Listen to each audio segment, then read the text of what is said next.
సంతానలేమితో బాధపడుతున్నారా? 899 రూపాయలకే fertility assessment package. వివరాలకి సంప్రదించండి. నమస్కారం. సుమన్ టీవీ ప్రేక్షకులకి సంక్రాంతి పండుగ శుభాకాంక్షలు. నాతో పాటు ప్రముఖ ఆస్ట్రాలజర్ బ్రహ్మశ్రీ నందిబట్ల శ్రీహరి శర్మ గురుగారు ఉన్నారు. నమస్తే గురుగారు. వాగర్థావివ సంపృక్తౌ వాగర్థ ప్రతిపత్తయే జగతః పితరౌ వందే పార్వతీ పరమేశ్వరౌ. ఆదిత్యాయ చ సోమాయ మంగళాయ బుధాయ చ గురుశుక్ర శనిభ్యశ్చ రాహవే కేతవే నమః. శృంగేరి జగద్గురు పీఠాధిపతులకి, కంచి పీఠాధిపతులకి నమస్కారములు తెలియజేసుకుంటూ కార్యక్రమాన్ని ప్రారంభిద్దాం. సంక్రాంతి పండుగ శుభాకాంక్షలు గురుగారు. మీకు, సుమన్ టీవీ ప్రేక్షకులకి మరియు యాజమాన్యానికి, పనిచేసే ఉద్యోగ సిబ్బందికి అందరికీ కూడా సంక్రాంతి శుభాకాంక్షలు. గురుగారు, ప్రపంచవ్యాప్తంగా తెలుగు వాళ్ళు ఎక్కడున్నా చాలా కోలాహలంగా చేసుకునే పండుగల్లో సంక్రాంతి పండుగ ఒకటి. చాలా పెద్ద పండుగ, 3 రోజుల పాటు సాగే పండుగ.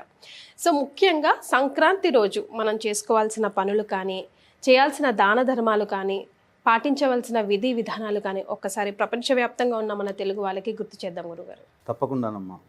అసలు ఈ సంక్రాంతి అంటే మంచికి వెళ్ళడము అని అర్థం. కాబట్టి పాతవి మర్చిపోయి మంచి జీవితాన్ని మళ్ళీ కొత్తగా ప్రారంభించడం.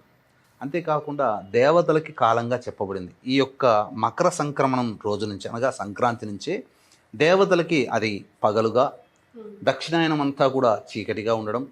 అంతేకాకుండా దక్షిణాయనంలో మరణించినటువంటి వాళ్ళందరూ కూడా ఈ యొక్క ఉత్తరాయణంలోనే స్వర్గప్రవేశ ద్వారము అనేటువంటిది జరుగుతుంది. అందుకనే ఏరికోరి భీష్మ పితామహుల వారు ఈ ఉత్తరాయణం ప్రవేశించేదాకా ఉండి, మాఘమాసం వచ్చేంత వరకు ఉండి, ఏకాదశి రోజున అంటే అష్టమి నుంచి తన పంచప్రాణాలని, ఒక్కొక్క ప్రాణాన్ని వదులుకుంటూ ఏకాదశికి బ్రహ్మైక్యము చెందినటువంటిది.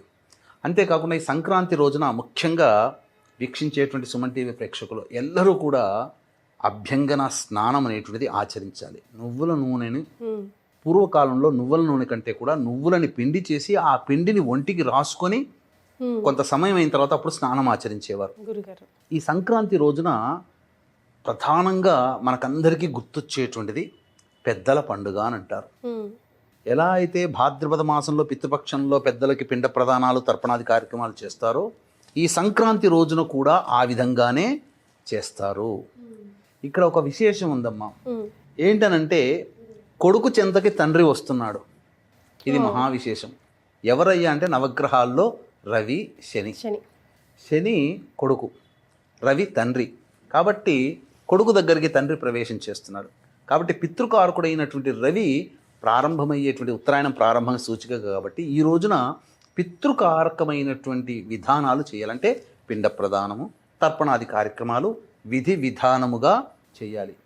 కాబట్టి వీక్షించేటువంటి ప్రేక్షకులు కూడా ఈ యొక్క పిండ ప్రదాన కార్యక్రమం అనేటువంటిది మీరు దగ్గరలో ఉన్నటువంటి పండితుల చేత చక్కగా ఈ రోజున మీ పెద్దల్ని స్మరించుకుంటూ ఎంతో సంతోషంగా పండుగ గడుపుతాం.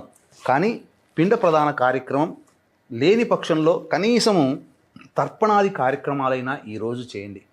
ఈ రోజున మనం అనుభవిస్తున్నటువంటి సుఖము, సంతోషము, ఆనందము, ఐశ్వర్యము అంతా మన పితృదేవతలు అందించినటువంటి ప్రసాదమే తప్ప మన గొప్పతనం కాదు.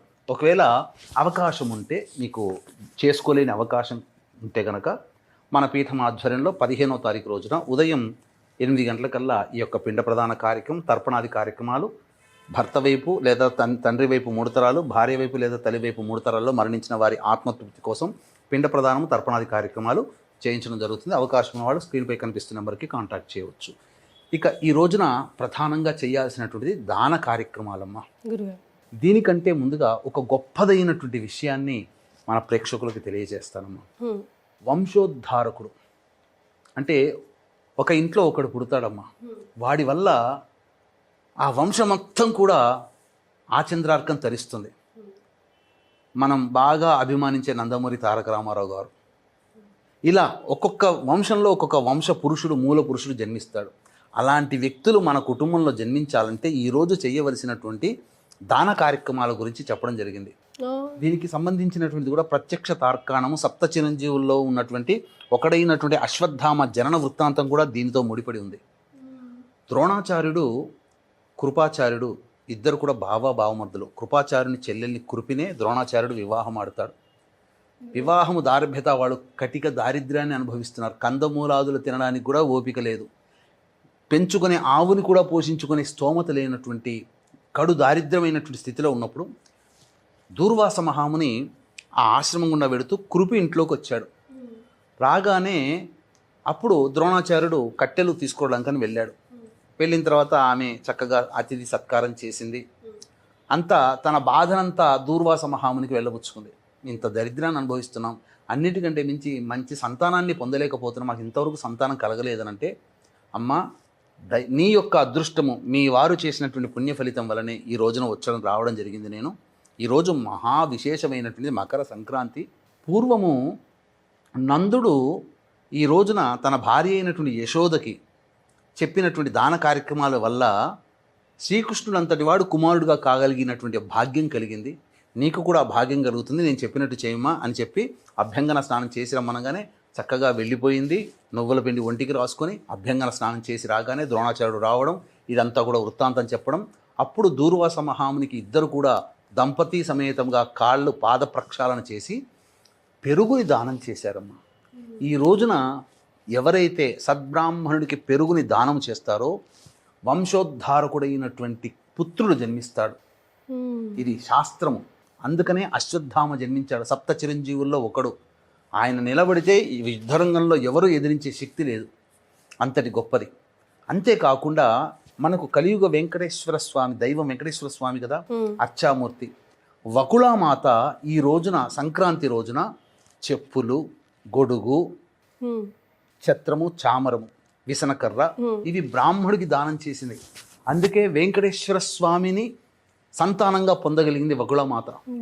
ఇంతటి మహావిశిష్టమైనటువంటిది ఈ రోజు. కాబట్టి ఈ రోజున వీక్షించేటువంటి ప్రేక్షకులు గత సంవత్సరం 2025లో వివాహమైన వాళ్ళు సంతానం కోసం ఎదురు చూసే దంపతుల చేత, అలాగే ఆల్రెడీ సంతానం కలిగి ఉండి మళ్ళీ ఇంకొక సంతానం కోసం ఎదురు చూసేటువంటి దంపతులు ఈ రోజున ఖచ్చితముగా పెరుగు, అలాగే విసనకర్ర, చెప్పులు, గొడుగు, ఈ 4 వస్తువులు మీకు శక్తి కొలది ఏదైనా ఒకటి, కనీసం మాకు అంత శక్తి లేదంటే ఒక ఆవు పెరుగు దానం చేసే శక్తి ఉంటుంది, ఒక 100 రూపాయలు పెడితే వస్తుంది కదా, శక్తి కొలది చేయండి. 100 గ్రాములైనా చేయండి. ప్రతి తల్లి చేయొచ్చా గురుగారు? ప్రతి తల్లి చేయవచ్చు. తల్లి భర్త తోడుగా ఉండి చేస్తే ఇంకా విశేషం. అవకాశం లేకపోతే తల్లి అయినా కానీ భార్య అయినా కానీ చేయవచ్చు. ఈ విధంగా లేదా తల్లిదండ్రులైనా కానీ చేయవచ్చు. కొడుకు పేరు మీద, కోడలి పేరు మీద తల్లిదండ్రులైనా కానీ చేయవచ్చు. వాళ్ళు ఎక్కడో విదేశాల్లో ఉంటారు, ఇక్కడైనా చేయవచ్చు. అంతేకాకుండా ఈ రోజున ప్రధానంగా నువ్వులు దానం చేయాలి. అంతేకాకుండా కూష్మాండము, గుమ్మడికాయ, కంబళి ఇవన్నీ కూడా దానం చేయాలమ్మా సంక్రాంతి రోజున. ఈ రోజున ఎవ్వరికి కూడా లేదు అనే శబ్దం ఉండకూడదట, ఎవరు వచ్చినా. అందుకనే హరిదాసులు వస్తారు కదా. అవునండి గురుగారు. హరిదాసులు వచ్చినప్పుడు వాళ్ళకందరికీ కూడా దానం చేసేది అందుకోసమే. పిడికెడు బియ్యం అమ్మ చేసేది. పుణ్యఫలం అనంతం పొందే ఈ సంక్రాంతి రోజున చేయమనేటువంటిది. ముఖ్యంగా పెద్దల యొక్క ఆశీర్వచనం ఈ రోజు తీసుకోవాలి. అంతేకాకుండా కొత్త బట్టలు ఈ రోజున ఖచ్చితంగా ధరించాలమ్మా, అందులో సందేహం లేదు. అయితే 14న 15న అనేటువంటి కన్ఫ్యూజన్ చాలా మందికి ఉంది. అనేక పంచాంగాల్లో ఎక్కువ శాతం ఇదంతా కూడా మనకు ఆ కన్ఫ్యూజన్ని నివృత్తి చేయాల్సినటువంటి పంచాంగకర్తలు, జ్యోతిష పండితులుగా వారు ఇచ్చినటువంటిది మనం చెప్పగలుగుతాం. పంచాంగము సిద్ధాంత గణనము వేరు, జ్యోతిష్యము వేరు. ఇది గుర్తుపెట్టుకోవాలి ప్రేక్షకులు కూడా. కాబట్టి ఎక్కువ శాతం మంది 15వ తారీఖు రోజునే సంక్రాంతి. ఎందుకంటే పిడపర్తి వారైనా కానీ, అలాగే బుట్టేవారైనా కానీ, నేమాని వారైనా కానీ అందరూ కూడా 15వ తారీఖే సంక్రాంతి అని చెప్పడం జరిగింది. ఒక కుప్పవారు కొంతమంది నిరైన సిద్ధాంతాన్ని పాటించేవాళ్ళు 14వ తారీఖు, అది కూడా మధ్యాహ్నం 3 గంటలకు వస్తుంది. కాబట్టి ఈ అవకాశం ఉంటే ఈ యొక్క 15వ రోజునే సంక్రాంతిగా చేసుకోవడం మంచిది. ఈ రోజున ముఖ్యంగా మద్యపానము, ధూమపానము, మాంసాహారము, భోజనము నిషిద్ధము. అంతేకాకుండా దాంపత్యము పనికిరాదు. సంతోషంగా ఈ రోజంతా కూడా ఎక్కడెక్కడి నుంచో పిల్ల పాపలు అల్లుళ్ళు అందరూ వస్తారు. అనేక రకములైనటువంటి భోజన పదార్థాలు చక్కగా వంట పిండితో ఇవన్నీ చేసుకుంటారు. ముఖ్యంగా ఈ రోజున నువ్వులతో చేసినటువంటి లడ్డూలని భుజించాలి, దానము చెయ్యాలి. ముఖ్యంగా చాలామంది ప్రేక్షకులు కూడా నువ్వుల లడ్డూలు ఇస్తే మీ శనంతా మాకు పోవడానికి అని అంటున్నారు. మనము ప్రత్యక్షంగా నువ్వులు దానము చేస్తేనే ఆ సంబంధించినటువంటి దోషము తప్ప, నువ్వులు చేతికిస్తే దోషం తప్ప, ఆ నువ్వులని మార్చి ప్రక్రియ పిండి వంటగా చేసినప్పుడు దానికి ఆ దోషము ఉండదు. పసుపు కుంకుమలతో వాయినంగా కూడా ఇస్తుంటారు. ఇస్తుంటారమ్మా, చేసుకోవచ్చమ్మా. ఈ రోజున సంక్రాంతి పండుగ రోజున ఆ విధంగా చేస్తారు. అలాగే పిల్లలు పెద్దలు అందరూ కూడా ఎంతో ఆనందంతో గాలిపటాలు ఎగురవేస్తారు. మొత్తం మన కేవలం ఈ యొక్క భూమంతా పంచరంగులతోనే కాకుండా ఆకాశం కూడా రంగుల వల్లికగా పతంగాలతో నిండిపోయి ఉంటుంది. అంతేకాకుండా ఈ రోజున అన్నీ కూడాను చక్కగా రంగవల్లికల ముగ్గులు వేస్తారు. శోభాయమానంగా ఉంటుంది. అంటే ఏదో ఒక కొత్త లోకంలోకి అడుగెట్టామా అన్నట్టుగా ఉంటుంది. ఇదంతా చూడాలంటే ఆంధ్రప్రదేశ్లో ఎక్కువగా మనకు గోచరం అవుతుంది. తెలంగాణలో పల్లె ప్రాంతాల్లో, అసలు పట్టణంలో ఉన్న వాళ్ళంతా కూడా నిర్మానుష్యం అయిపోతుంది. అందరూ ఆంధ్రప్రదేశ్ వెళ్ళిపోతారు. రోడ్లన్నీ ఖాళీ. కానీ అక్కడ మాత్రం ఎక్కువగా ముఖ్యంగా ప్రభలు అనేటువంటిది ఈ రోజున ఎక్కువ పెడతారు అనేక ప్రాంతాలలో. అంతేకాకుండా ఈ రోజు ఒక గొప్ప విశిష్టత ఉందమ్మా. ఏ రోజు లేనటువంటిది ఈ రోజుకు ఒక గొప్ప విశిష్టత ఉంది. అంటే కర్ణాటకలో భూమండలానికి 3000 పైన అడుగుల ఎత్తులో శివగంగా అనే ప్రదేశం ఉంది. ఆ ప్రదేశంలో ఒక రాతి స్తంభము, ఆ రాతి స్తంభము కింద ఒక రాతి సంబంధించినటువంటి గిన్నెలాగా ఉంటుంది. అది కేవలం ఒక్క మకర సంక్రాంతి రోజునే 80 ఔన్సుల వరకు ఉండేటువంటి నీరు వస్తుందట. ఇంకా మళ్ళీ ఇంకా ఏ రోజు రాదు. 80 ఔన్సులు దాన్ని చక్కగా తీస్తారు, బంగారు చెంబులో పోస్తారు. సగం మైసూరు మహారాజు వారికి వెళ్తుంది. ఆ సగము ఆ యొక్క శివగంగకి, అక్కడ ఉన్నటువంటి పరమేశ్వరుని అర్చించుకునే ప్రేక్షకులకి మళ్ళీ తీర్థంలో కలిపి అదంతా తీర్థం ఇస్తారు. ఆ తీర్థాన్ని తీసుకోవడం వల్ల సకల వ్యాధులు తొలగిపోతాయని చెప్పి మనకు శాస్త్రం.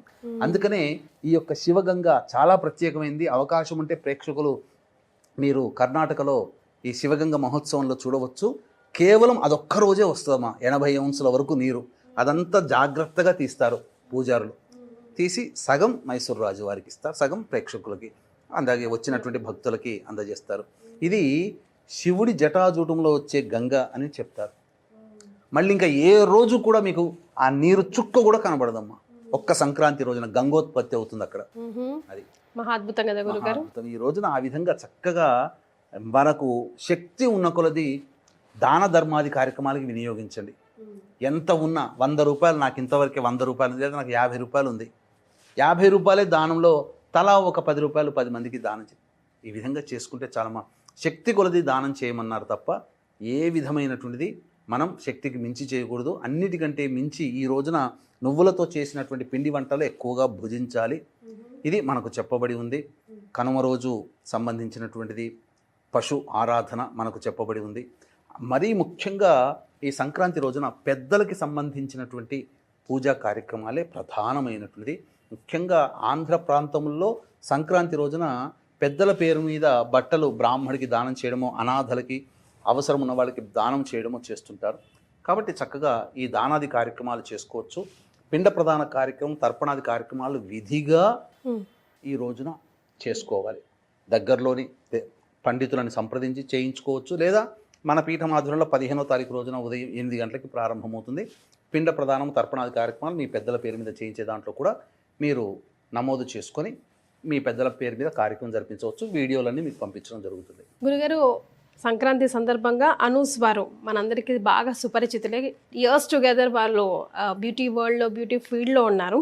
సో వారి తరఫున ఈ గిఫ్ట్ హ్యాంపర్ ఒక చిన్న కానుక. థ్యాంక్ యూ అమ్మా. అనూస్ డిపార్ట్మెంట్ వాళ్ళకి కూడా సంక్రాంతి శుభాకాంక్షలు. సంక్రాంతి సందర్భంగా అనేక విషయాలు ప్రేక్షకులకి మీ ద్వారా తెలుసుకునే అవకాశం కల్పించారు గురుగారు. ధన్యవాదాలు. సర్వం శ్రీ ఉమామహేశ్వర పరబ్రహ్మార్పణమస్తు.